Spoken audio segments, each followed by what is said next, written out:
Welcome to Tac Visor OverWatch League podcast. I am one of your hosts, SK13, Senile King 13, on Twitch and YouTube, and joining me is Skitch 121, also on Twitch and YouTube. How's your week? Been all right. Can't really complain too much, or at least I try not to. So, how It's about been a yours? crazy week. Crazy week. Clinics are picking back up. Hmm. Crazy. Kind of like this week in Overwatch, week 20. It seemed very split on how the matches went. It seemed to either be very one-sided. There were quite a few 3-0s this week, or it was very close. Even some of the matches that weren't, 3-2 still seemed very close. Very easily could have went either way. So we'll go ahead and jump into and go down our list here. We started very early in the morning with the Dynasty versus the Charge. I was not awake for this one. I'm not waking up at 2 a.m., Nope. 1 a.m. to watch these matches. It's not happening. But I was watching the replays, and I try to watch them already knowing the score to pick things out a little bit differently than I would have. I want to hear your thoughts on mostly the Dynasty, because I Mhm. think I think this has been a little bit different than how we've seen their matches go. They tend to either roll over or get rolled on. So this was a little bit of a fight for them that they happened to end up losing. But what was your takeaway for the Dynasty specifically? My takeaway was more like we've started to see, like you had mentioned early on, they was either they roll or they get rolled, Mm-hmm. and then the melee time started to roll around, and we started to see a lot more closer matches. We started to see across the board their DPS would match up 1v1s against their opponent's DPS and tanks, and everybody was matching up against each other, and they were making sure to stay grouped up to that point. Because of that, we've seen these matches start to get closer for the dynasty. So for me, while they lost to the Charge, who've become one of the best teams in the Asian region, Yeah, and some people would debate in the league with how they play, and that yeah. their DPS is now super loaded, as we saw from Happy playing. Um, we've seen the dynasty start to shore up a lot, and I think this is going to pay off dividends. Like their spacing has gotten better. Profit has stopped overextending. Gesture is playing a little bit more conservative Mm-hmm. to maintain the spacing when they approach a point. Um, the only thing is, they've got to figure out what role they really want Fitz to play, because they tend to they can't decide what kind of hit scan they want him on. Do they want him on range? Do they want him on close range, high damage output? They don't really run him on splash damage that much, which is kind of weird considering we're starting to see splash damage more in the meta, Mm-hmm. especially from the Spark and Architect, which we'll get to that later. For sure. Um, I've got lots on but Architect. yeah, but that to me is the biggest takeaway is their team play has they're gotten better, and the score line is what's going to show it. Yeah, and on the Charge side of things, I've been very high on a guy that I think is still performing at such a high level, and that's Krong. In his off tank role, even though he's playing Sigma, he's playing Sigma, he's playing Hog, he's still playing in that off tank role, even if it's a double shield. I mean, he's playing like one of the better Sigmas in the league. He's constantly taking ground, and he's not scared to move forward. Now it does help when your DPS can get some picks early on, and you feel a little bit more comfortable to push forward.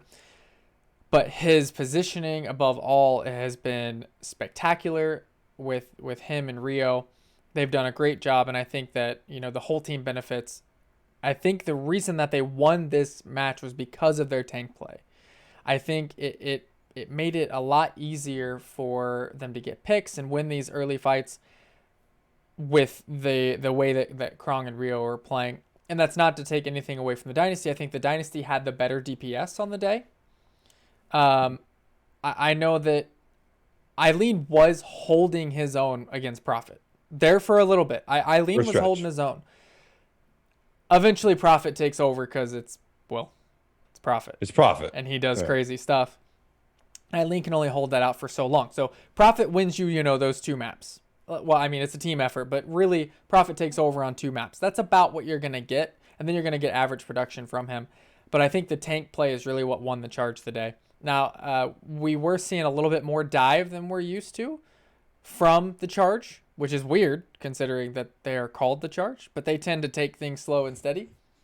And the Dynasty are a little bit more well versed, I think, in the dive comps. So that might also be why they were ended up, being able to steal 2 maps against them. I want to say I called this one 3-1.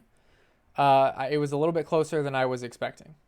Unfortunately, we're not going to be able to know what our I predictions know. were Yeah. Oh, yeah. We should because, probably talk about that. yeah, because in case some people are going, wait, they're just going to ignore the fact that they missed a week of podcast, or Right. for those of you who actually started to listen, we're like, wait a minute, this sounds weird. Yeah.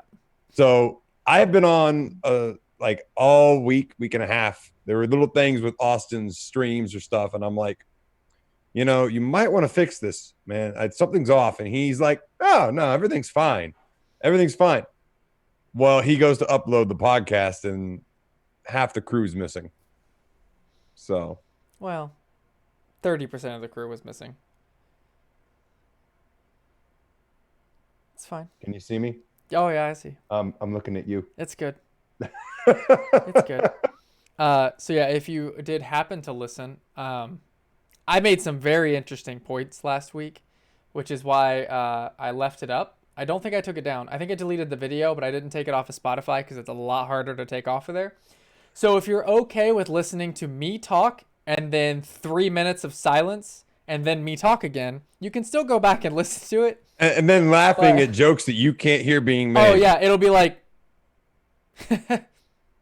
that's what the whole thing sounds like. Yep. But But back to the Anyway. matches. Dynasty One thing I do Charge. want to get, I Go want ahead. to actually ask your Okay. opinion on something, because Sure. it was only for the first map, but with Illicit being subbed in instead of Fitz. Yeah. Did you think that was kind of like? Do you think that kind of shows that the Dynasty are kind of limited in their starting role, or do you think it was just they feel more comfortable with Illicit running like the splash damage characters, like we saw Illicit on Pharah and those things, where when we've seen Fitz play on the Echo and be pretty decent, Yeah, he's we've all right. seen him switch back and forth between Prophet. So do you think that's going to be a hindrance on them in the future because they have to sub in somebody that hasn't really seen much play time because they're trying to match metas, or do you think it's just kind of they were testing the waters, or what do you think? I think it was more of exactly what you just said, testing the waters. I don't think that they think Illicit is going to do more than Fitz is. Fitz is pretty well versed in all forms of DPS.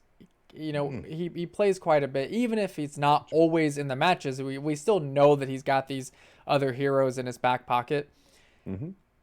I'm okay with them switching in Illicit. I know a lot of the fans for the Dynasty were very confused as to why Fitz ever touches the bench. But there are metas and there are counters where you think, hey, this guy is very good at countering this hero.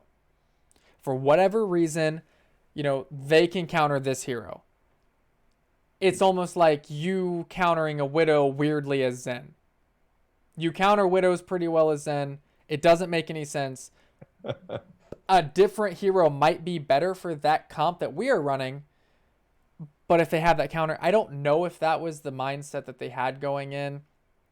I wouldn't think so, even still, having said that.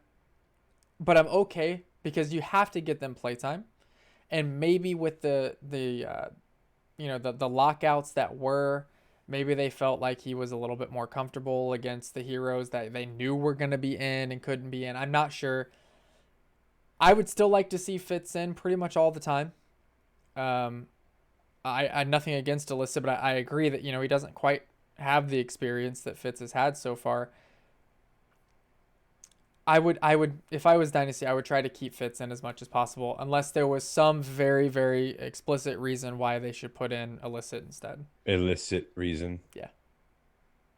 That was punny. That was Anyway, now on to a match that is still confusing me. It's considering confusing what we the hell out ended of up me too. what we ended up seeing later in the weekend. London 3-0ing the Hunters. Yeah, I would not have thought this. I really wouldn't. The Hunters have been playing a lot better. Mm-hmm. They seem to have found their their heart and soul in this dive comp that they've been running, Mm-hmm. but there was no diva, right? So No. I don't know how, I know that they like to run the ball. I know that they like to run with Winston. Uh, so I'm not entirely sure why this happened. I did watch this match in its entirety because I wanted to see what the casters had to say as well. And it still felt like the Hunters had a chance the whole time. It, Yeah.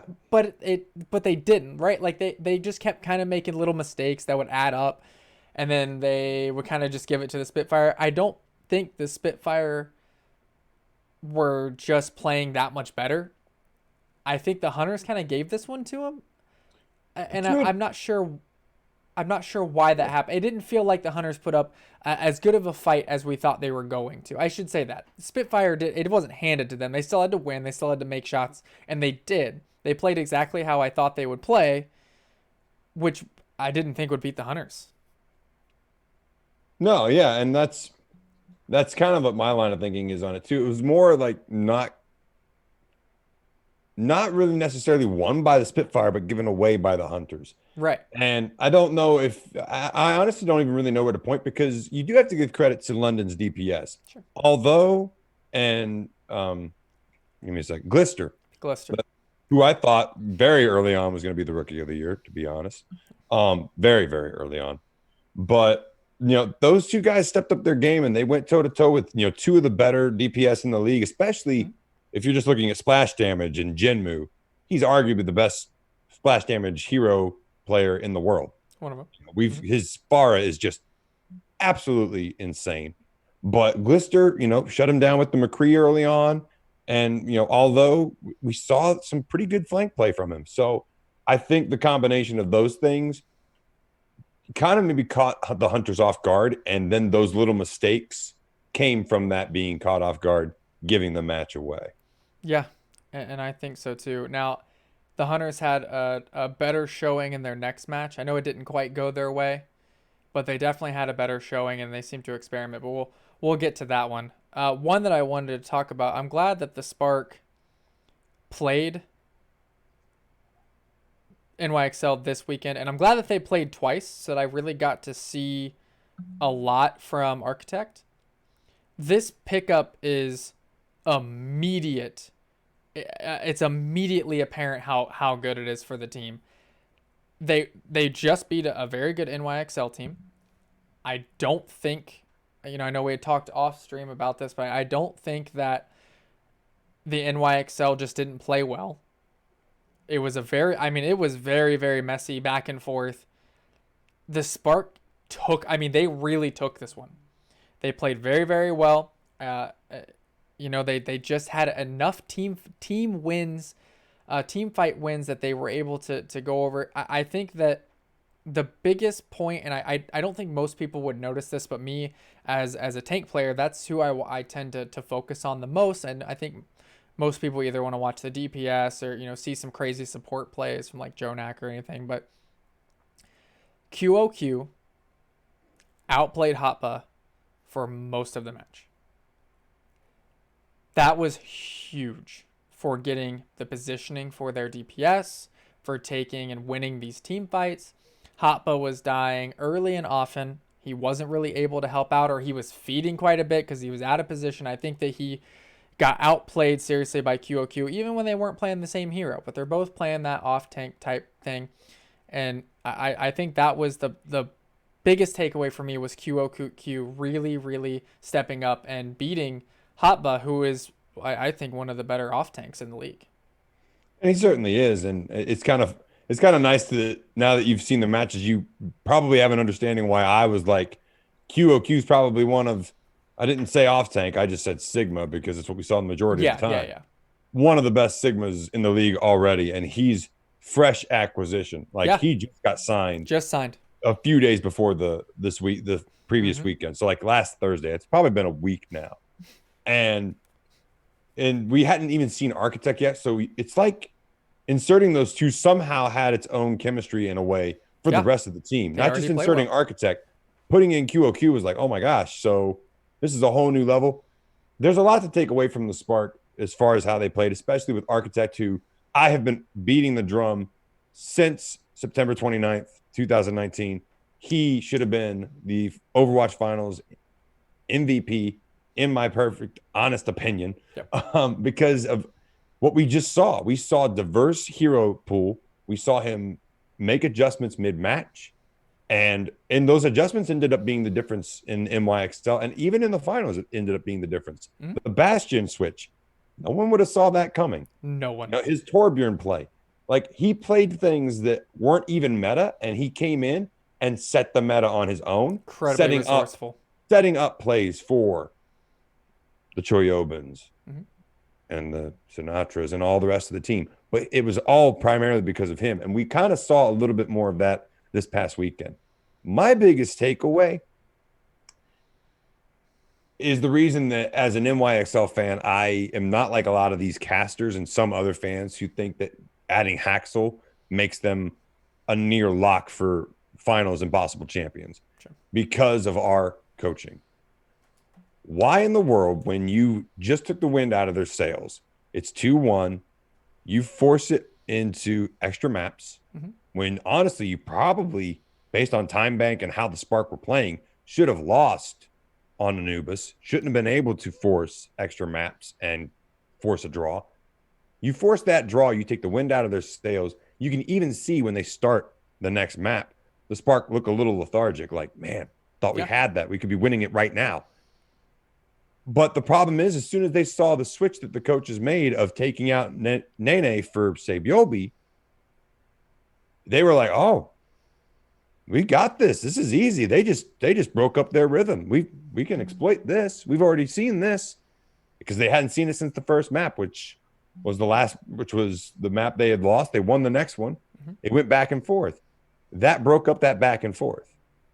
And why you would make that substitution at a crucial moment like that, when you had already run with something that was working. I think Nene and Haxel, they complement each other far better than Sabiobi and Haxel, and definitely much, much better than Nene and Sabiobi, which was, I think, a thing at the end of the match, which was like, I'm sorry, that was the switch that they had actually made. I said it wrong. Because I said Haxel, didn't I?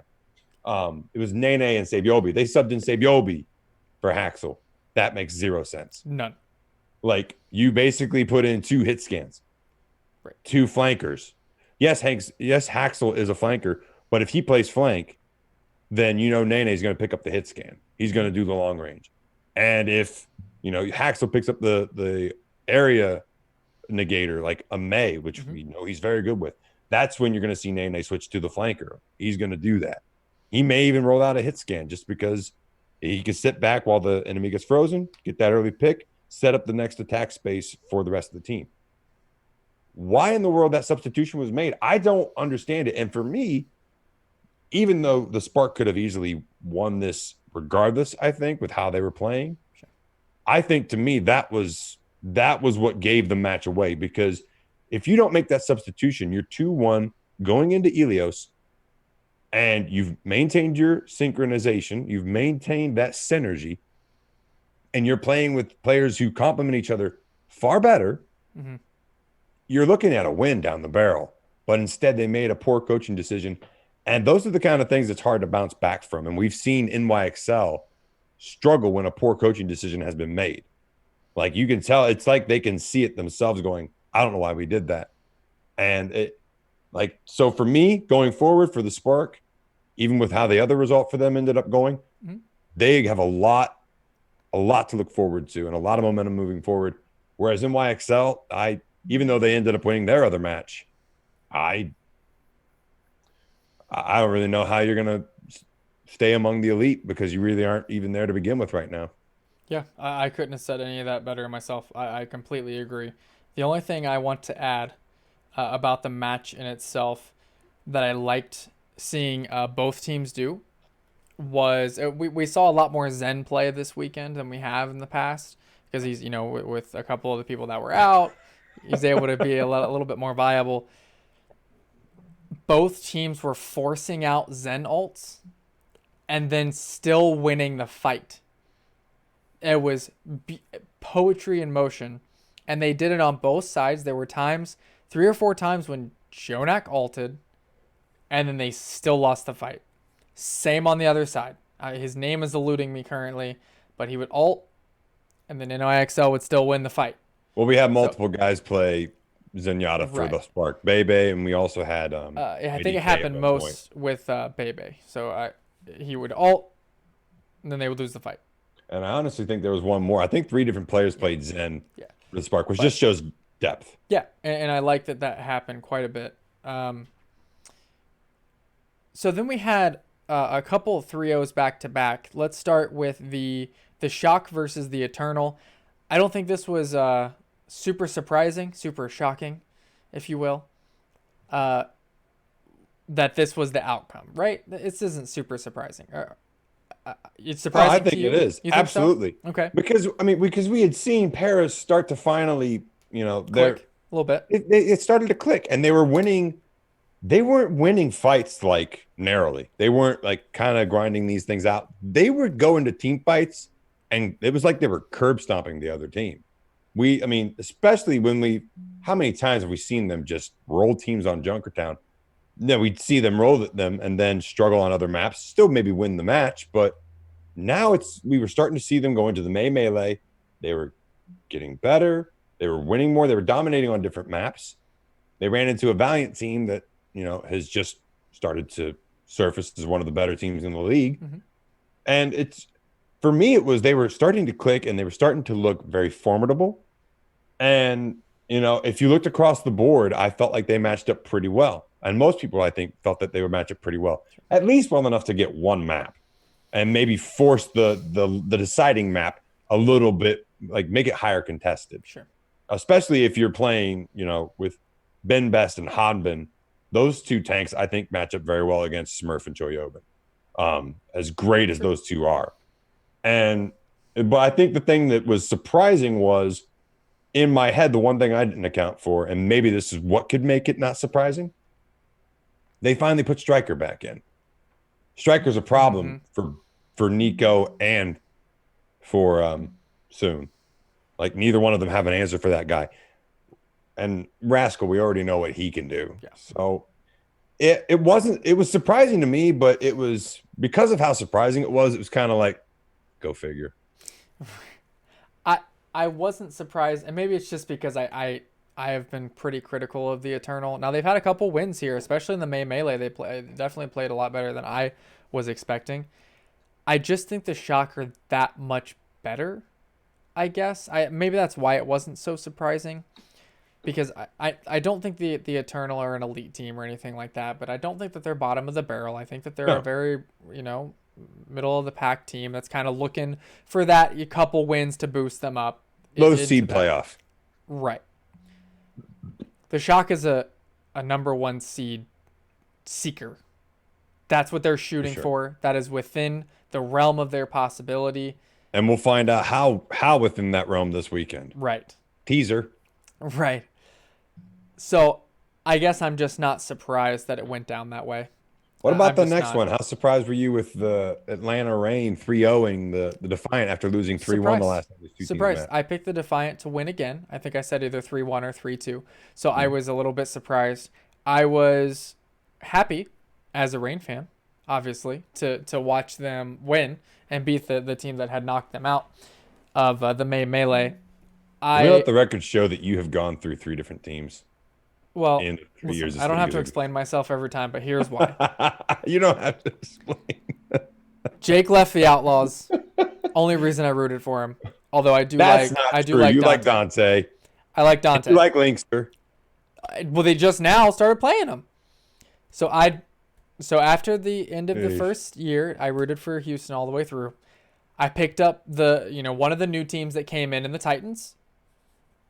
I rooted for them all the way through. We went to the finals and endured the heartbreaking loss that was the finals. And then Spanking. Everything was fine. And I was still, rooting for the Titans at the beginning of the year this year. And then wheels fall off. Team gets replaced. They're awful now. They mismanage the crap out of the team, and the management and all that is so poor. There's no way I can support a team like that. So I decided to hop to the Reign. One, I think that's the next closest geographically to us, our team, down in Atlanta. No, we did. We searched this up, and I'm pretty sure it's closer No, than there's New one York. other team that's close. No, New York's closer. No, I think we did this. You know what? I'm gonna do it right now while we're live. Let's see. From He's doing Columbus this because he's already tempted to enough to Atlanta. switch to my side because his favorite player in the Okay. league currently resides in the Big Apple. Oh, you know what? It took me to Atlanta Drive in Columbus. Thank you, Google, for always tracking our every move. For real. And while he's doing that, yeah, the rain looked solid though. That's the thing. It was nice to finally see like consistent play across the board, not just Bebe, or I'm sorry, Bebe. I'm still stuck on the spark. Yeah. Baby Bay finally not having to be like, all right, I'm gonna rope the five of you together and drag you with me. It's closer by 23 minutes. Ha ha! Told you. Wait, you mean the other Other closer? way. Oh, that's no, that 23 minutes. 23 minutes. It's a rounding error. Yeah, okay. Anyway, So continue. yeah, back to your team, the Rain. Yeah. So, and I feel like it was the thing that I've been, aside from Atlanta doing a very good job of finally showing up as a team and not having to have Baby Bay carry them everywhere they go. We saw great support play from Dogman again, finally. Who, you know, I mean, and part of it's because we've seen a lot more Zen now, and he's a fantastic Moira. He really is. Don't get it wrong, but he's better on the Zen. Like his Zen, we saw last year go toe to toe twice with Jonak. Now the next two times they played, it was a whole different story. But the first two times, he went toe to toe. If you're going to do the 1v1, because people like to do that a lot, he went toe to toe. But we haven't seen much Zen from him since the playoffs last year, and now we're seeing it again. So he's finally reasserting himself as one of the better flex supports in the league. While all those things are true, the Defiant just cannot get their DPS straightened out, and that to me is what's going to cost them this season. It's at this point talented roster, but a wash season because they can't decide who's going to play what weekend. Yeah, and we've talked about them, you know, and their DPS woes a couple times, and I think it cost some games. I completely agree. I don't know if that's necessarily what happened here. I think the Reign just really stepped it up and played better this time. But especially early on and down the road, I think that's really gonna cause them some matches. Yeah. Speaking of surprises, this is our surprise one of two in a row. Holy crap of the weekend. No. That's not the holy crap of the weekend. No, I forgot about it. Hold on. Don't spoil it for the listeners. I'm not going to spoil it. I'm just saying. So, the Outlaws go up against the Gladiators. I didn't think there was a chance in hell that the Outlaws would even take a map with the way that OG and Space have been playing. I didn't think there was a chance. Space is trying to one-man this team to a championship, and he just might. Another man trying to one-man his team to a winning season, hopefully even just a winning season, is Dante. I've said it 1,000 times. I'll say it again for 1,001. Dante is Dante MVP if he's on. Dante is MVP if he's on any other team. Any other team. Any other team. His Tracer has been filthy. He is winning fights by himself. By himself. He's pulse bombing 2 and 3 people. He's getting a pick here. He's getting a pick there. He is a problem for enemy supports, and it doesn't really matter who they're playing as. It doesn't matter who he picks. Last year he was the best Sombra in the league, and this year he's really, really improved on his Tracer. Every week he seems to get better, and now on a team that was on a tear there for a little bit, I mean, he kind of tore him a new one. I did want to mention honorable mentions from the Outlaws team with Linkser and Hydration really stepping up and playing a lot better. I think I had said for a couple weeks that I think the Linkser should be starting, and he's been playing the majority of the match. And Hydration, the experiment, as we said, is a success. I don't think it's any longer an experiment. He just is a tank player, and he will continue to play tank. I think he's doing very well there. I think my biggest love for this match, though, was the match chat. Houston's out. Houston's match chat is It's always entertaining. so good. They are That's what I constantly just trying to start a like. conversation. That's why Atlanta and Houston need to play like almost every other weekend, in my opinion, Yes, because that's yes. the best chat. That is It's amazing. so great. I loved it. Bird ring. Bird ring fell off the side. And then Linkser immediately in the chat said bird ring. And then bird ring just said, don't say it Anything. or anything. And he said, you fall? Question mark. It's so back and forth. It is so funny. Absolutely love it. It makes them very enjoyable to watch, even when they're not, playing well like that. But my biggest takeaway is that they are extremely entertaining, and I think that's important, almost above all else. Yeah. The this Gladiators versus Dante hydration match was great. Exactly. Exactly. Now, the next one is the real WTF match. We were mid-match playing a whole other game Yeah. when this was going on. Yeah.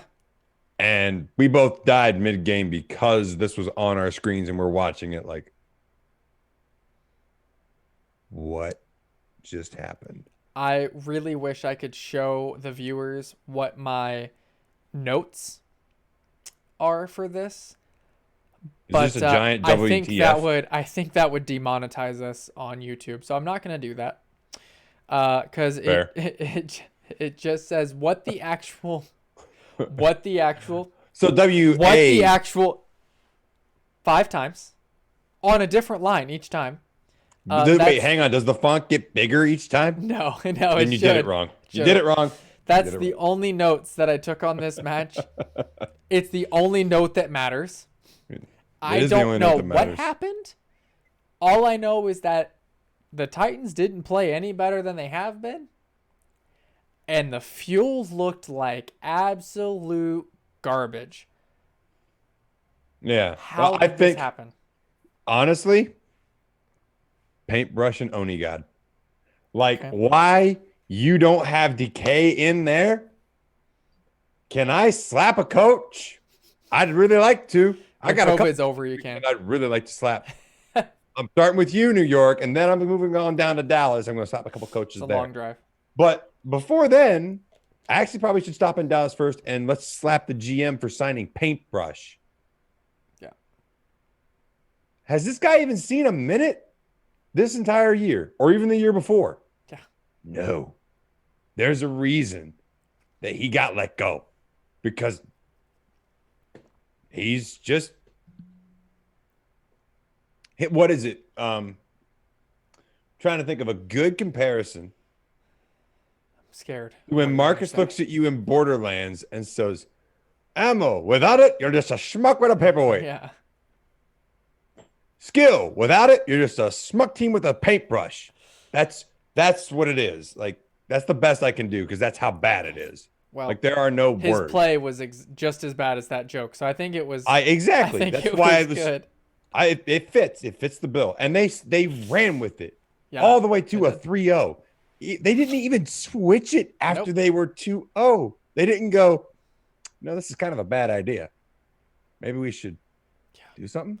They're like, it felt like I don't know. It's that dog in the room with the on fire. Down goes Frazier. This is I don't fine. know. Yeah. Down goes Frazier. Yeah. I don't know what happened here, and I don't care. I'm excited and happy to see the Titans, that new team, get a win. That's huge.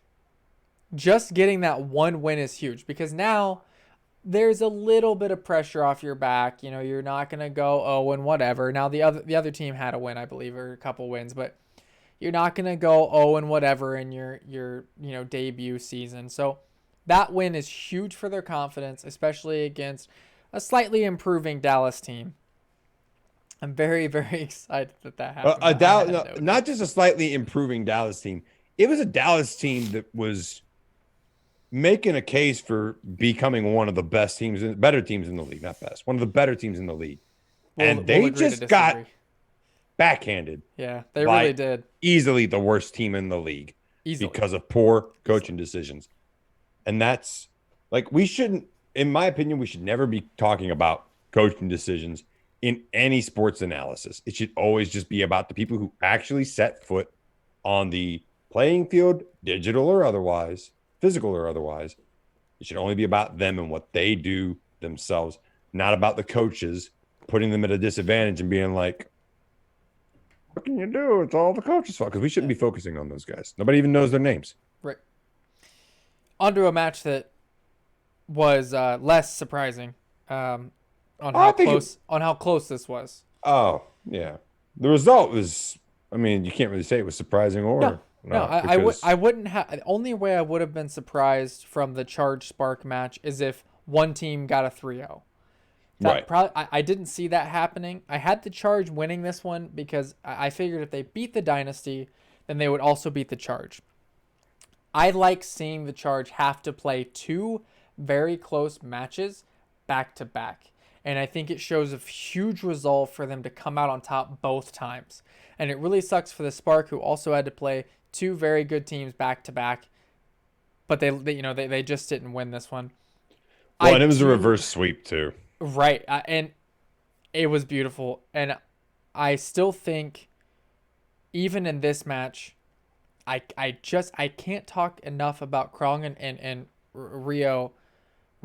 They won the tank battle. Every throughout the whole match, I feel like they won the tank battle because Happy and Eileen were getting beaten by Godsby and Architect almost the whole match. Almost the whole match. Eileen was Happy was playing a little bit better than Eileen was, I think. But even without the over the top support that I thought that they were getting against the Dynasty, I still think that they were able to do enough to win on the ground, win in the trenches, to put them over the edge. And maybe you have a different takeaway. Do you think that Happy and Eileen held their own against Godsby and Architect? Oh, I think they do absolutely. Okay. Like for me, I don't look at it as it was the tanks. It was the tank matchup that won the match for the Charge. I think it was because remember again, like I mentioned, just reverse sweep, and that third map had to go into overtime. It was Sure. 6-5. The Charge Yeah. had to grind that one out. But for me, especially on that map, it was, and this is what ended up flipping it. Eileen and Happy stepped up. We started to see Happy get crucial picks on Architect at the right time. If you couldn't get Architect, he would switch over. He'd get IDK, Bebe, or even, hang on, I've got the roster up because I'm looking at these guys, trying to figure out the other support since we mentioned him. Mika. Mika Is the new guy. He would get crucial picks on the supports is the short end of the story. So him doing that, it would flip those later fights in those crucial moments of the third map. And then once that adjustment was made, we saw Eileen be able to step up on his flanks with a little bit more confidence and challenge Godsby, who was playing the hit scan. They were the counters to each other. And Eileen started to win that fight. And we saw Architect have to try and pick up some slack. He did it pretty well and kind of did a pretty good job against Happy, but Happy just kept getting those crucial picks. And so for me, it came down to the DPS play late in the match because from what I was watching, I was still seeing QOQ outplaying Krong. Like that man was putting out so much damage, getting crucial stuns with his accretion. More damage. And his positioning of his shield was very good. The problem was once he'd position it, Happy would be like, all right, time to adjust. And before a readjust a counter adjustment could be made by QOQ, Happy's picking, like I said, one of the DPS or one of the supports, 6v5 advantage, and the Charge just roll. I guess I should say I don't think that Happy and Eileen played bad. I guess I should have led with that. I don't think that they didn't come up big in some of these fights and things. When you're playing that many maps, you're gonna come up at some point in time. There's gonna be matches that are team fights that you basically win by yourself, and I do agree that happened. But watching back, I still think that Godsby and Architect just played better. I don't think they played bad, Happy and Eileen. I just think that they had played better. Well, I do agree with that. They played better, remember, but the gap was closed. Right. I don't think it was Right. super off. I just think that they did, I think that the reason the Spark were able to take those two maps was because Godsby and Architect were playing better. Which makes And I sense. don't think that I think QOQ was the best tank on the field. I think that Krong and Rio 100%. were the best tank team on the field. I I think can they agree with won the that. tank battle. QOQ has been a freak since he started, and this was no different. But when he can only counter so many people. He's not going to be able to fight off Krong and Rio and fight off Happy and Eileen and make sure that they're not able to get damage to his supports and do all that. And we saw that if Krong steps up, he demands attention. He You does, have to get on that man, especially on the Roadhog, because especially he'll isolate you in a hurry, like that. He's just like very, that. very good at it. So he demands attention. So when he pulls that attention from the other tanks, and you're exactly right, as soon as that shield went out, their DPS were making adjustments and getting in the back. And that's why I think that won them. I think that the picks on the other side were obviously good from Happy and Eileen, but I think just simply pulling that pressure off of them won them the battles, won them the team fights. I guess to go to back up my original point and go a little bit more in depth. I don't think that either team played poorly or that either team had one specific set that played just so much better. It was very close all around, but I do think that the teams played, that the DPS of the Spark were playing better and that the tanks for the charge won them the match. The Hunters and the Dragons, this was a little bit surprising, especially given the 3-0 earlier from the Hunters. I Yep. didn't expect much from this match. I would have thought differently had I not already seen the 3-0. Let's talk about Gaguri. I was so happy. So happy. I think it was a little bit I of was fan so happy. service. But with some of the people that were out, and I do think that, Gaguri's Hammond is better than Void or Fearless, and that's why they were playing. They were in because of their ball play. Their Hammond play. So I think that the co-op between, Gaguri and You should be Fearless. ashamed. I know. It was still very hard fought by the Hunters. We still saw them play a little bit more double shield, even with Gaguri in there, which is a little bit off brand for what that they've been accomplishing. And it didn't do well. They forced Shanghai into a dive, and Shanghai was experimenting a little bit more, probably because it was a weaker team. But the Hunters did exactly what they needed to do, and they came out, and I thought this is a hard-fought loss. Yeah, and experimenting is probably the best word we could come up with, Yep. because what they were doing is we saw them just subbing in and out. We saw them tinkering with the roster, and for me, I honestly liked it. Like, I liked when I saw New York early on experimenting with, like, they didn't experiment with the roster or the lineup so much. They experimented with the heroes. We're seeing experimentation with the players and the synergy of between each one. Like, how does Gaguri play with Fearless? We had not seen that at all this year. They actually did pretty well. I thought so too. And we're seeing, is Lee Jae Gong the best way to go with Izayaki, or is Luffy going to be better? And again, we've talked about the DPS depth on the Shanghai Dragons, and they were willing to be like, you know what, we got all this depth. Let's just mess with it. Throw it at them. Let's roll the ding. Let's roll the ding in Fleta. Let's roll DM in Fleta. Let's roll, back the Fleta and Lit. The only thing I was upset that we didn't see was DM and Ding, because that's the classic duo. Yeah. And so for me, I was all right with it, and I liked that it also kind of showed some resolve, because this was a reverse sweep too. Yes. Like, so not only did they get down 2-0 by doing a little bit of tinkering, they continued to tinker with their lineup, and they end up reverse sweeping. Like, we saw 3 different lineups in the last 3 maps. Yeah, that's huge. So huge. When you combine all that together, yes, the Hunters played very well. They did a very good job at the double shield, which we didn't really know if they could play because, Amon is usually a off tank, especially on the wrecking ball. He loves to cause that chaos. And all those off tanks that usually do that, like your Roadhogs too. But no matter what they did right, Shanghai still, with all their tinkering, end up reverse sweeping them. And it wasn't a very close reverse sweep. I It was agree. it was it was pretty dominating. Yes, the first and second of that reverse were 2-1, but it honestly didn't look close. It. Once the I Shanghai agree. went on the attack, it was like, Yep. okay, I think it's kind of over. Yeah. It So, didn't feel close. It didn't feel close. It almost was like the first 2 points didn't happen, and it was a whole new ball game. I mean, it looked more like what I was expecting us to see mhm.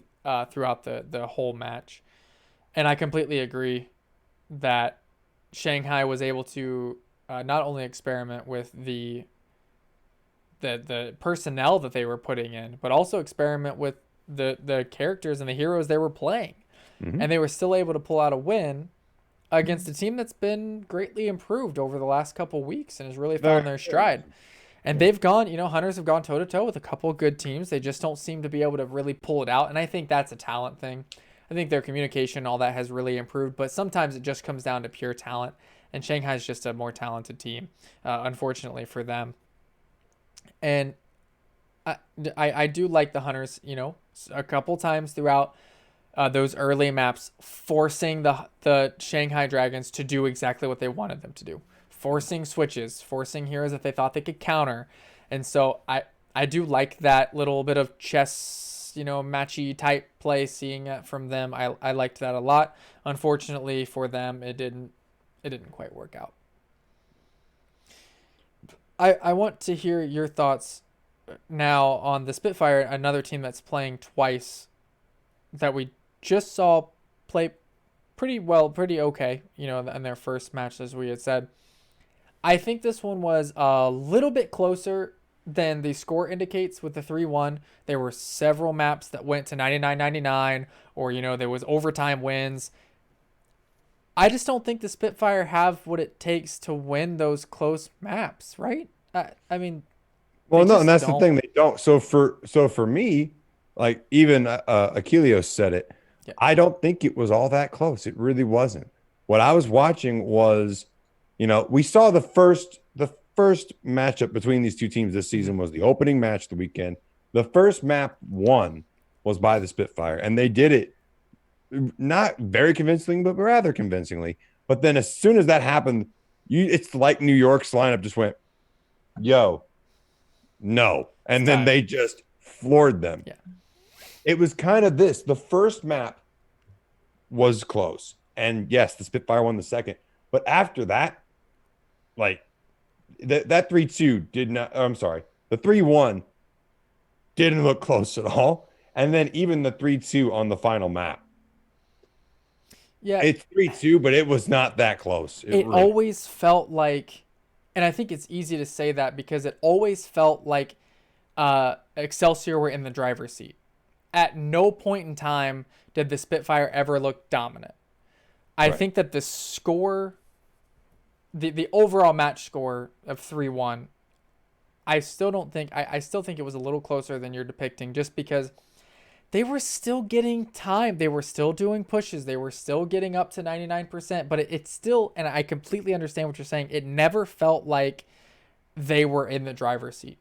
You kind of always thought, yeah, they got it there, but that really felt like NYXL's map the whole time.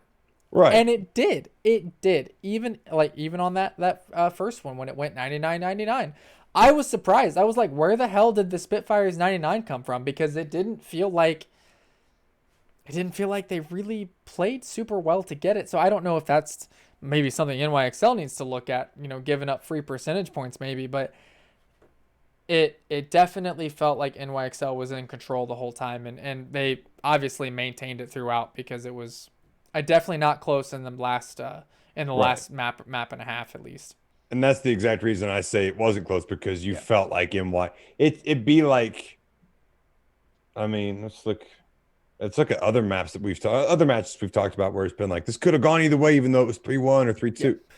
This was one of those 3-1. The feeling it the whole time. You're like, yeah, no, this is only going Yeah, one way.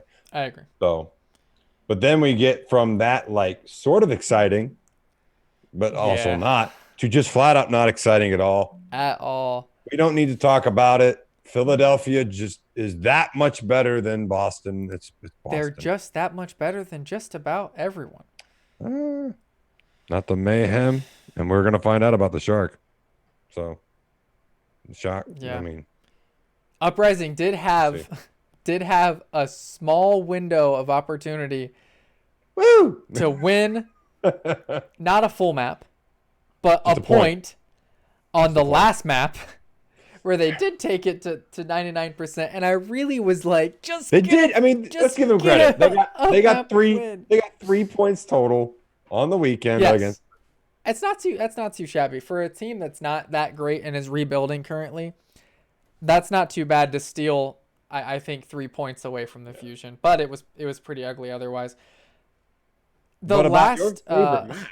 Your favorite match after that? favorite one is the Valiant versus the Mayhem. This is the I think I nailed this one. I said it was going to be 3-1 Valiant. I think. I would I don't. not. I really don't know. I do remember specifically this one. I said it was going to be 3-1 with the Valiant. This, unlike some of the other matches that we've been talking about, where the tank play has come in or the support play has come in, this was almost all DPS. We saw the two, in my opinion, the top two DPS duos go at it right now. KSP and Shax. And at certain times, this just felt like the Shax show. He was absolutely on fire, and KSP kind of took that more support DPS role, which I think is weird to see him take, but it worked out very well. Shax was getting picks left and right. BQB and Yaki couldn't really. I mean, they did some, and they had their flashy plays and stuff. But as far as the consistent damage, the consistent picks, KSP and Shax it just seemed like they were out playing BQB and Yaki, and I think that the score shows. I slightly disagree with that, just because. Which Shax was the best DPS on the field. Uh, I For think it was sure. between. I think it was between KSP and Yaki. Although what I'm about to bring up is going to kind of say it was more KSP and BQB, because if you don't believe us on the whole KSP show thing, there are certain times that I like to look to stats. Yeah. And mostly it comes to when you have the rookies or the less experienced players, because you don't really get a full feel for what they're actually doing. Yeah.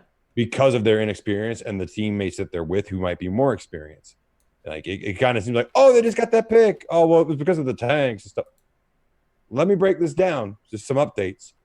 KSP is now only 20 final blows behind Carpe on the season. Mhm. He has passed Carpe in solo kills and hero damage by a long stretch. Okay. 102 solo kills to 93 solo kills for Carpe, which is huge going forward.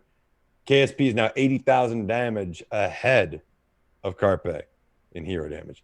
But not far behind him is BQB with 569 final blows, 75 solo kills. And he's also about 100,000, a little under 100,000. No, about 90,000 damage behind KSP on hero damage, and only 10,000 behind Carpe. BQB, who's not even the most like crucial of the DPS. We hear Yaki. Look at that play. Like we hear all that stuff about him, and he's great. But BQB. So with what I watched, it was very much. It was the DPS show, the whole match between the two duos. I think they played pretty evenly. I think it came down to the tank play for both teams. I don't think McGravy gets enough love for the Valiant. I don't think Dreamer, when he in his matchups, doesn't get enough attention. And because of that, I think Fate and Gargoyle kind of overestimated themselves and underestimated their tanks. And not having those tanks led to if you don't have a shield up in front of KSP, you might as well gift wrap the elimination and hand it to the man Yeah. while also asking, what else can I get you, sir? Yeah. Like that's that He's dumb. dangerous. But that all came from tank v tank play. Dreamer and McGravy were just out playing Fate and Gargoyles, setting up picks and lines of sight for KSP and Shax. And the support, it's kind of, this was one of those weird matches where the support didn't really seem to be much of a factor as far as like the crucial moments. We did see Gangnam Jin get a lot of really cool plays. We Yeah. really did, especially on the Zen. But outside of that, it was kind of like we were really just watching 4 players. And then if we looked away for a moment from those 4 players, we realized, oh, wait, there's 4 other sets of players, the tanks, that are actually the more crucial part of this. Yeah. So that was my big takeaway was I think if these 2 teams played again, it would be the exact opposite. It would be 3-1 mayhem, honestly, because I think the adjustment would be made. I think every time these teams would match up, it would be a flip of the previous matchup. I think this may well and truly be a subtle rivalry going forward that might not get enough attention or love that it should. Yeah, and it should be. These teams are very similar. They're very similar in play style. They're very similar in skill level, and I I do agree that the tank play was hugely important. And I was looking up some stats here. I don't think I have it specifically for just this match. Um, Let me see here. But looking at their final blows, their deaths, it just the DPS for the Valiant just stayed alive so much more, and that's probably to your credit of the tanks. But I mean that's so hugely important to me. I mean, staying alive, you're not doing anything if you're dead, right? You're not doing anything. You're not helping. You're not doing anything. There's nothing you can do. You can't even be a distraction when you're dead. So I still maintain that KSP and Shax taking over and playing better than BQB and Yaki were what won them the match. I could definitely see how that would translate to the tanks just playing better, and that's very, very possible. I was still very, very excited to see this match just because of the implications. I mean, this is probably a playoff preview with both of these teams. I think going to be able to make it in, and it'll be interesting to see what happens down the line if they happen to play again and what adjustments the Mayhem can make. And this concludes the interesting matches of the week as we finish with a couple lines on the Shock versus the Justice. It was the Shock versus the Justice. What did you expect? There you have it. Shock versus Justice. 3-0. Shock win in a very non-surprising way. The Justice didn't look good. The additions have not helped. I'm not sure what else they can do except just play better. Stop playing the Shock is what they can do. Classic saying, get good, son. Yeah, get good or get that's basically wrecked. what it is. That's the Justice's plan moving forward. But now that we've talked about last week's action, let's move on to this coming weekend's action. Yes. Start me off. So, looking at the Asian region, our first 3 matches, we're leading off with the Hunters versus the Charge. I really don't know what to expect from this one. With what we just saw, I mean, I'm definitely leaning Charge. That's for sure. No, I think as a smart man, you should. How many maps can the Hunters squeak out is what my question is. Are they going to, I mean, we just saw them squeak out 2 against the Dragons, but we also saw them not get a single one against the Spitfire. So to hedge my bet, I'd say it's 3-1, right there in the middle. Okay. Can't go wrong either way, but it's going to be the Charge winning. I agree, and we don't know which team is going to show up for the Hunters. Here's what I will say. I think that you're wrong either way. I think it's either going to be a blowout 3-0 or it's going to be kind of close and the Charge are going to win 3-2. I'm not wrong. I'm not wrong. No, you said 3-1. Yeah, but I still said Charge. That's all that matters. Oh, right. I think you picked the right team. but I don't think that. I think it just if the Hunters show up, I think they'll put up a decent fight and they'll maybe take 2 maps. If they don't show up, the Charge are going to take advantage very quickly and very swiftly, and it's going to be a 3-0 in an hour. Fair enough. Also in the morning at 6 friggin' a.m. Which I might actually wake up for because I'm excited about this match every This time is these teams another play. one with a very volatile dynasty team, but I think they had a You keep decent calling them showing. volatile. They're extremely volatile, They're back not and volatile forth. anymore. But I still think that they've been volatile all season. I think Uh, the Shanghai Dragons win this one, despite their last appearance against them, 3-0. I don't think that they're going to mess around. I don't think that they're going to experiment at all, and I think they're going to 3-0 the Dynasty. well, remember the last time we saw them, they did a 4-map reverse sweep. Right. So you That's said why I said unlike despite, you said despite last time. I'm like, well, despite last time they won. but it was close. It Even was the close. sweep was close. I mean, yeah, that the dynasty made them work for that. Yes. And I'm torn on this one I know. because I love both these teams You're on and the I could clock. pick either team. I am gonna make this my semi-risky pick and go dynasty 3-2. Okay. Wrong. Maybe.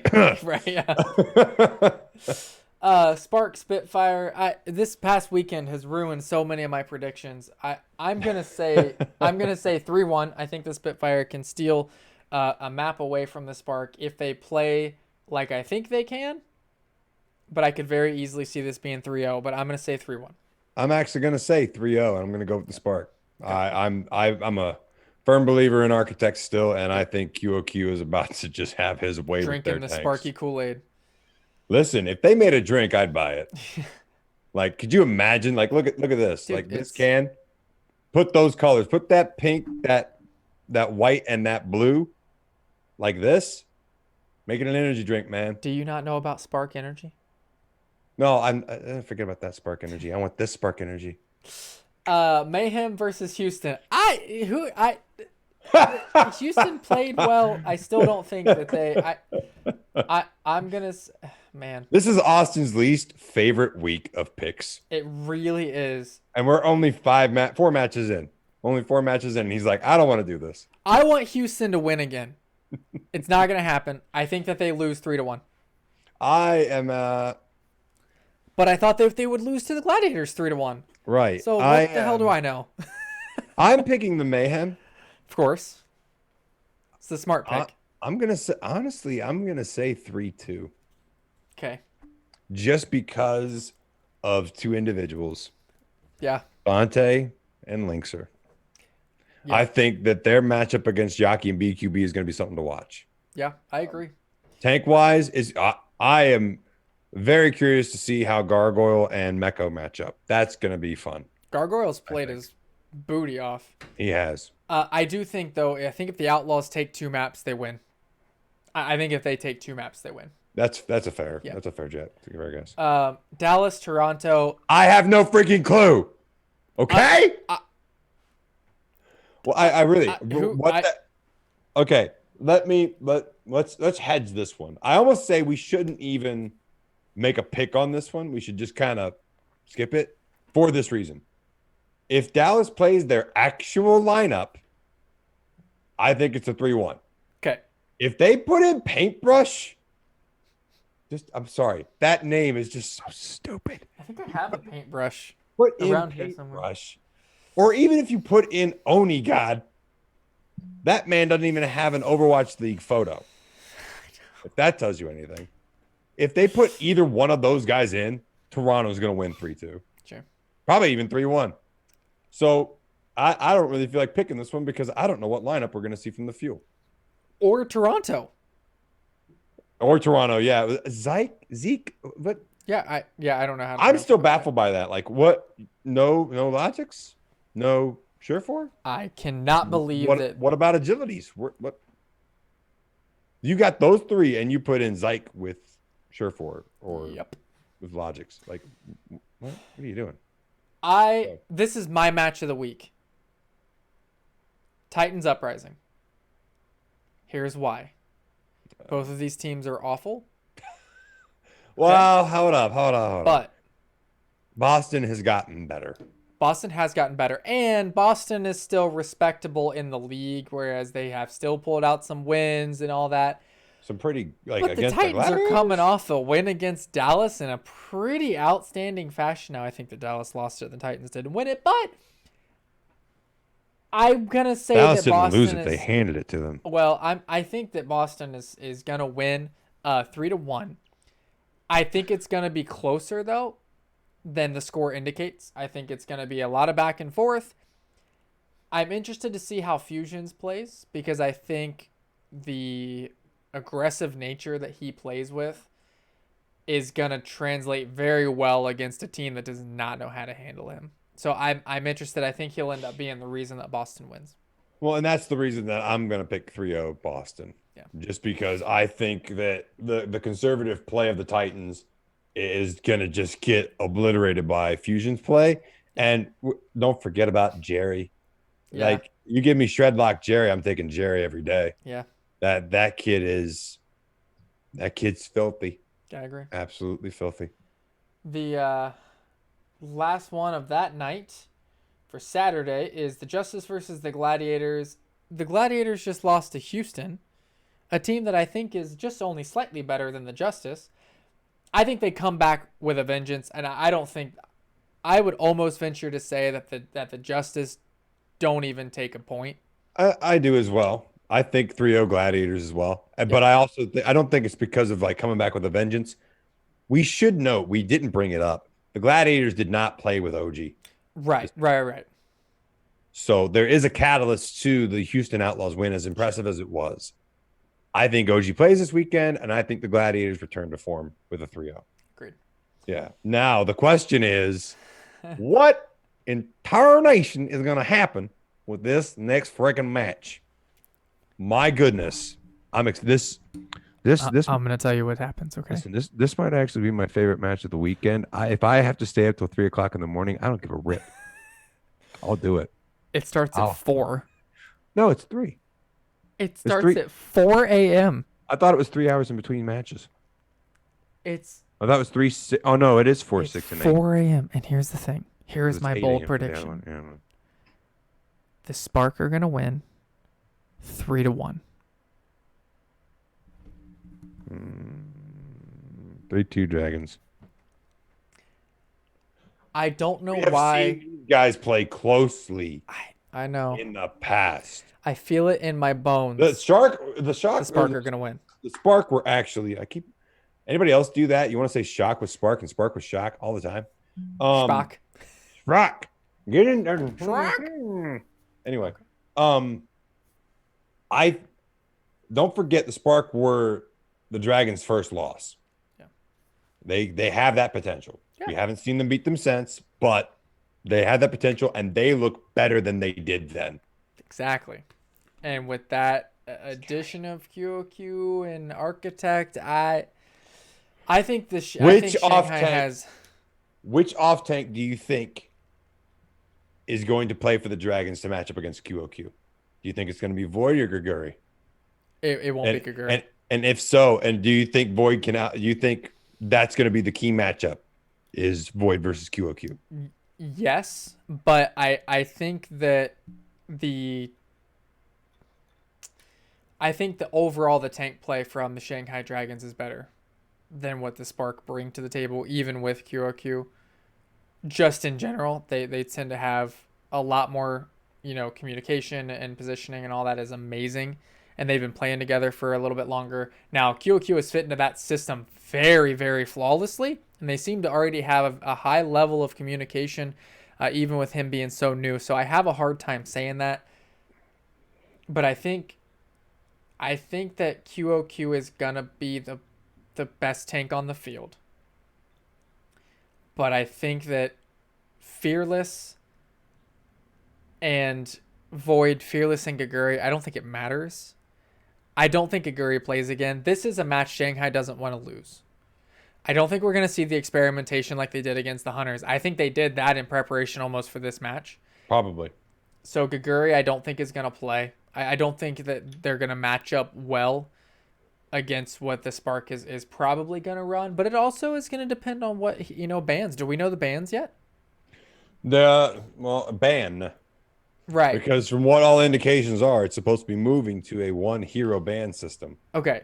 So I Which, wasn't sure what they had to finished with yeah, that. So which, I think it'll depend on that too, because if we have another off tank that is banned, or if Wrecking Ball is banned, it definitely won't be Gaguri playing. And I think that would, if an off tank is banned, if we are doing the one, I think that favors the Spark.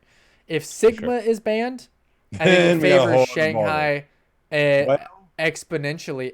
I think it does because they have a I little bit more depth in that. We don't know what QOQ can do off of Sigma.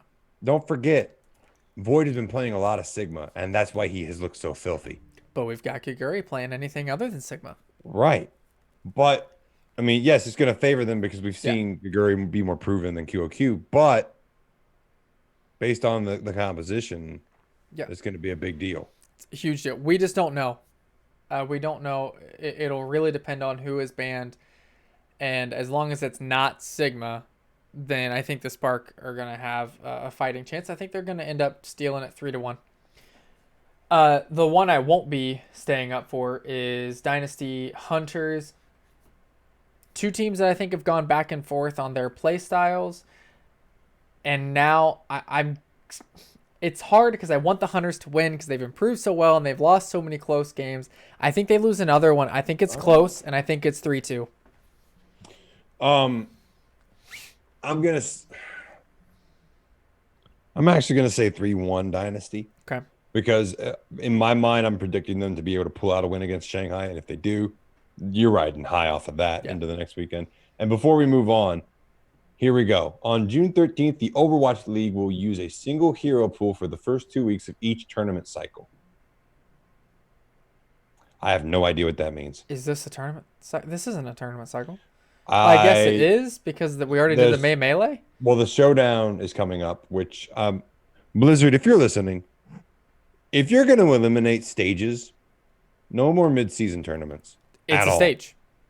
Like, it's a stage. Yeah. Like, just run this straight through. Otherwise, you need to start doing it like you have the Call of Duty League set up. Each weekend is its own tournament, and that's a championship of its own. But nobody wants to see that. We're tired of it. Yeah. Like, that's why you got rid of the stages.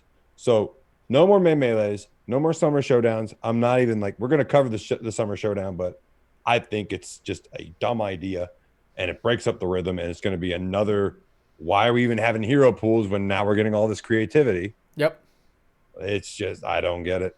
I don't understand it. I don't feel the need for hero bans when it's already a 2-2-2 lock. There's a ton of different viable metas that we have seen played out. We saw 4 different metas this weekend. Yeah, and that I don't. How many think times that did we was due see to the Junk and bans. Soldier? Yeah, we saw Junk and Soldier all the Exactly. time, and they worked. And I don't think it was because of the bans. I just No, don't think so. not at all. You want to ban someone, ban Sombra and Hanzo, and then carry on and just kick them out. Anyway, I still say ban May. Charge Excelsior. I think this is going to be great. I wish it wasn't at 8 a.m. I might actually wake up for this one. This will be my after gym watch. I know. This is a really tough one because my heart says that the Charge can win We've seen them win. against the Excelsior, but I think it's not going to be that close. That's what I'm saying. And can I ask why? Because we don't know what coaching decisions Excelsior is going to use. We have no idea. I think that the Charge are going to win. That was actually well played. That was very well played. No, I think next weekend we're not going to see any stupid coaching decisions. Okay. Honestly, Fingers crossed. I'm picking NYXL 3-1. You still have to respect the It's a homer Charge, pick. but I think I'm taking the homer pick only for one reason. It's the one reason he's number 1. It's on his jersey. Your dude. Is that your dude? I just have to keep pointing it out because he's sitting there going, I need an XO jersey. I need an XO jersey. I don't need one. I do not need one. You want one. I though, would wear it if one was provided, but that's He'd about be it. the guy sitting on the couch with 2 shirts on. On top, it's the rain. Wife walks away. He looks at me. He's like, "Hey, check it out." And he's lifting up his shirt and showing me a Haxel jersey underneath. So I'll probably do that. but I think because there won't be any stupid coaching decisions made this weekend, Okay. we'll see Haxel. We'll either see Haxel save Yobi the whole time, or we'll see Haxel Nene the whole time. I like And I Haxel Nene. think I like Haxel Nene a lot more. And I'm sorry, no disrespect to Happy, who is a freak, and no disrespect to Nero, who will probably get a little bit of playing time. That compared to those two, either one of those two matchups, I don't think they do well. The last time these guys played, we saw Who Are You? And really, who are you? Like, no, I mean, he's a great Genji. He's not Haxel. But and he's a one trick. That's all he can play. Yeah. And that's why we haven't as seen good. him. Yeah. Like, and now that Genji's relevant, well, we have Haxel. Yeah. Mm. I think it's going to be tough to decide between who's going to win the match. Are the DPS just going to take over and win the match for the NYXL, or are the tanks going to, take over and win the match for the charge? I think if the tank battle is lost by the charge, and it very well could be, they don't have a shot.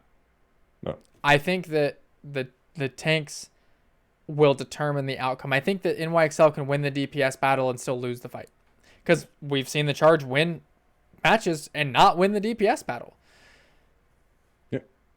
I think unfortunately, it all really rides on them and how much damage is the support from NYXL going to put out, because we know that they can put out a lot of damage.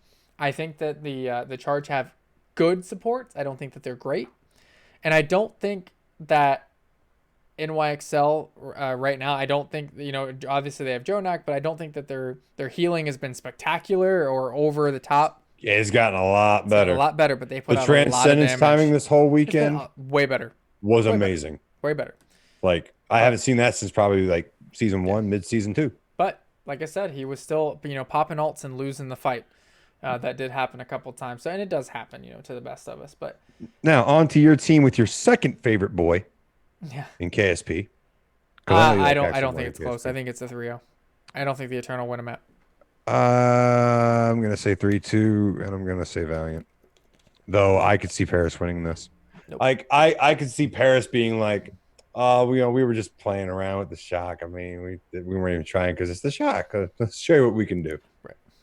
But I think they did show us what they can do. I don't think so. I mean, they lost to the shock. Come on. And we've seen them, and then here's the other thing too we didn't mention. We've seen them play the shot closer than that. Yeah. We've seen them beat the Philadelphia Fusion. Yeah. I mean that's all fair. That's still huge. Fair. That's still huge. Anytime that you can say, "Hey, we beat the Fusion," that's almost your whole season. Yeah, I mean, right now for them it kind of is. And it basically is for Mayhem, because now look how they're playing. Yeah. Now, what about this next one? Your team versus the Vancouver Titans. Do you think the Vancouver Titans are still riding high through the weekend, or do you think that they're going to fall flat? No, I don't see them winning a map against the Reign, especially with how the Reign played this weekend. I think it's a 3-0. I think it's a pretty easy 3-0. That's my feeling too. Now this Sub is me in, coach. I could play. Right. Now this is the match of the weekend.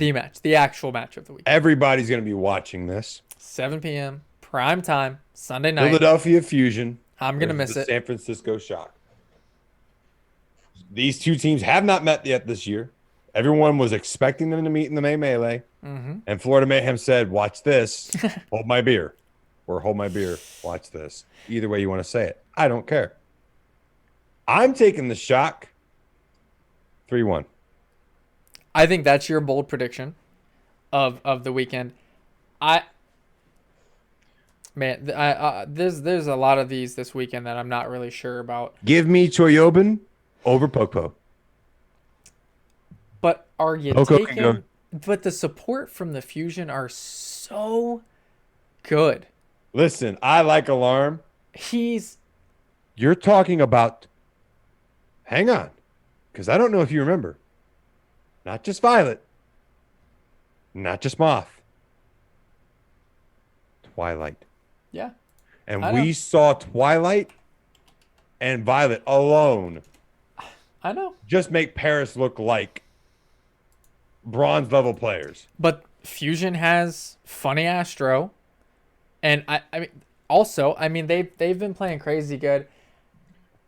But funny, Astro's been out because there hasn't been much need for I know. Lucio. Hasn't been. And So, it'll these and I will don't think there's all going to be depend much. on the ban too. I But don't think there's going to be much Lucio this weekend. yeah, I why would. not? I I think mean, the Shock are gonna win. I think it's gonna be closer than. I'm hoping that it's closer than 3-1. I would like to believe that it's a 3-2 win by the Shock. I think it would be crazy to assume that either team is gonna be a 3-0. yeah, that'd be a stretch. I could definitely see it being a pretty close 3-1, as you said, because some 3-1s, like the ones we talked about earlier, are not really as close as even like the NYXL. It's I that thought it was gut some feeling close, but of this team's going this to win. team's gonna win the whole time. Yeah. I don't think we're gonna see that at all, and I think these players are gonna be amped up to play each other. I mean, these are the two best teams in the league. It's the two best teams besides Shanghai, but they're Shanghai. Maybe on the American side, Oh yeah, but but it's I also hard think to say they're the two best when Mayhem beat Fusion. in a tournament, Yeah, after they had played I don't and think Philadelphia had rest. they just don't count. Philadelphia had more I rest. think there's no rest in the Overwatch League. I think the matches are what keep you better. I'm gonna say the Shock 3-2. Okay. That's kind of where I figured you were going. Yeah, it hurts me. Now Hurts me so because there's supposed to be one other match and it just says TBD, Yeah. TBD. Let's on the last match. Pick your matchup to watch. You can be a 1v1 or a row v roll. What? So you can pick one player versus one player of the same role or just pairs. Oh, I understand. I think it goes back to the Dragons and the Spark. No, I meant from the Philadelphia Fusion and the San Francisco Oh, I Shock. got you. From just that one specifically. Mhm. I think the supports. Yeah, You think the like I said, supports? I think the supports are what's gonna win or lose either side of the games. I think they're very, very evenly matched on just about everything, but I think the better support play wins the day. Okay. Because I would have to say I'm leaning towards the tanks Okay. and especially Choyobin versus Poco. Yeah. I mean, to me, and it's honestly it's going to be a debate if Poco even plays because he's been seeing more bench time here Yeah. lately, and not of any fault of his own of like poor play, just because their metas have been better Without him. Yeah. Like what they've been running without him. But I think we're going to be seeing Diva back next week. But we've seen Choyobin as a Diva, as a Sigma, doesn't really matter. He has just played out of his mind. We've seen him take fights where they are down, specifically the one against the Atlanta Reign. They're down 5 players to 2. I'm sorry, no, 6 players to 3. In an instant, he flips it to a 5v3. They go down 5v2, and he still gets a triple kill after that. He kills 4 guys, evens the odds, and then they end up getting a team kill out of it, all because of Troy Yobin. He had no assists on any of those kills. It was just him on Sigma. Don't believe me? Go look up the Volskaya map. That's where it was. It was insane. Poco can't really do those kind of plays, but he is a very good space creator. Yeah. He's always been a very good space creator. I think it's going to come down to the tanks, but specifically those two. Okay. All right. Well, appreciate everybody tuning in. That was week 20 of the Overwatch League. You can follow us on our socials. I am Senile King 13 on just about anything. And he is Skitch 121. I believe you're Skitch 121 on just about everything, right? On just about everything, yeah. So Twitch, follow Twitch, YouTube, Twitter. I don't know where you're listening to this, but tell your friends, Instagram. subscribe, share, all that good stuff. And we'll be back to see how probably wrong we were on all these predictions next week. All right. Have a good week, everybody.